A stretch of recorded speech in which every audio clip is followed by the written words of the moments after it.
जय मसीह की। हमारे प्यारे भाइयों और बहनों, आज शाम की प्रार्थना में आप सबका स्वागत करते हैं।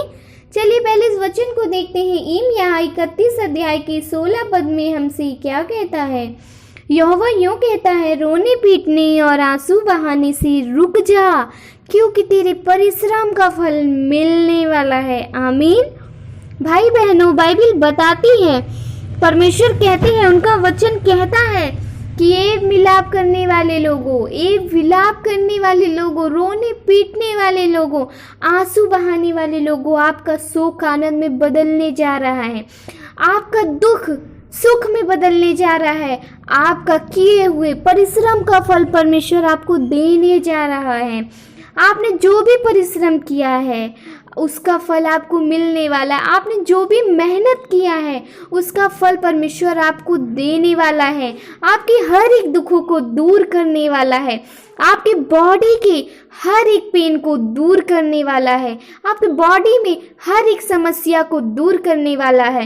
आपकी बॉडी में जो भी समस्या है, जो भी रोग है, जो भी दर्द है, जो भी कष्ट है, यीशु प्रभु दूर करने जा रहे हैं। आपको पवित्र आत्मा से भरने जा रहे हैं और आपका शोक आनंद में बदलने जा रहा है। आप जितना ज़्यादा चिंतित रहते हैं, परेशान रहते हैं, डिप्रेशन में रहते हैं, अपसेट रहते हैं, यीशु प्रभु आपको चंगाई देने वाला है। और आपने जो भी परिश्रम किया है प्रार्थना में, विनती में और कहीं भी, उसका फल परमेश्वर आपको देने वाला है। आपने जो भी काम किया है, आपका हर एक काम सफल होने वाला है। आमीन। चलिए अपनी आंखों को बंद करके अपने हाथों को उठाते हुए प्रार्थना करेंगे, अपने लिए तथा दूसरे लोगों के लिए जिनको हमारी प्रार्थना की ज़रूरत है। धन्यवाद धन्यवाद धन्यवाद धन्यवाद। स्वर्ग में विराजमान पिता परमेश्वर, आपका धन्यवाद देते हैं। महिमावन जिंदा खुदा परमेश्वर, आपका धन्यवाद देते हैं। आराधना के योग पिता परमेश्वर, आपका धन्यवाद देते हैं। जिंदगी देने वाले पिता परमेश्वर, आपका धन्यवाद देते हैं। धर्मी का पहनावा पहने पिता परमेश्वर, आपका धन्यवाद देते हैं।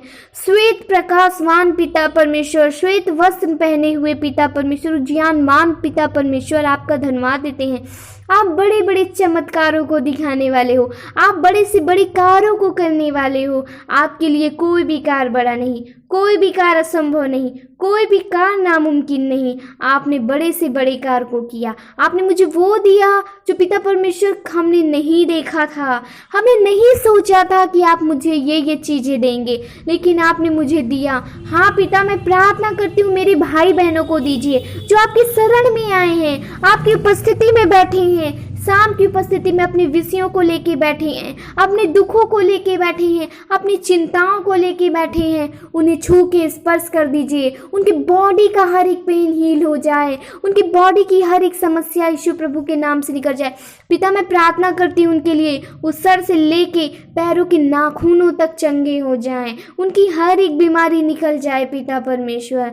मैं मांगती हूँ जिनको हार्ट में तकलीफ है, मैं प्रार्थना करती हूँ विनय के लिए, जिनके हार्ट में बहुत ज़्यादा प्रॉब्लम रहती है, गले में प्रॉब्लम रहती है, लीवर में पेन रहता है, पेट में पेन है, लीवर में प्रॉब्लम है, यीशु प्रभु के नाम से उनकी पूरी बॉडी हील हो जाए। उनकी बॉडी का हर एक पेन निकलने पाए। मैं मांगती हूँ उनके लिए जिनके ऊपर ऊपरी आत्मा काम करती है, गंदी आत्मा काम करती है, मैं उसे आज्ञा देती हूँ पिता परमेश्वर के नाम से।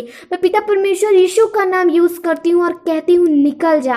तेरा कोई अधिकार नहीं है किसी के शरीर पर, तेरा कोई अधिकार नहीं है किसी के जीवन पर। तू जहाँ से आया है, जिसने भेजा है, तू वहाँ जा। मैं तुझसे आज्ञा देती हूँ कि तू निकल जा। जाके यीशु प्रभु का नाम लेके कहती हूँ, तू आज्ञा करने में गिर। मैं मांगती हूँ पिता परमेश्वर ने मुझे अधिकार दिया है रोगों को निकालने के लिए, लोगों की भलाई करने के लिए, हर एक शैतानी आत्मा को निकालने के लिए। मैं उस अधिकार से कहती हूँ कि निकल जा। मैं मांगती हूँ पिता परमेश्वर जो बहुत ज़्यादा चिंता करते हैं, परेशानी में रहते हैं, यीशु प्रभु के नाम से उनकी हर एक चिंता दूर हो जाए, हर एक कष्ट दूर हो जाए। जो बहुत ज़्यादा कर्जाओं में रहते हैं, बहुत ज़्यादा कर्जा ले रखा है, पिता मैं उनके लिए प्रार्थना करती हूँ वो कर्जा लेने वाले नहीं बल्कि कर्जा देने वाले बने।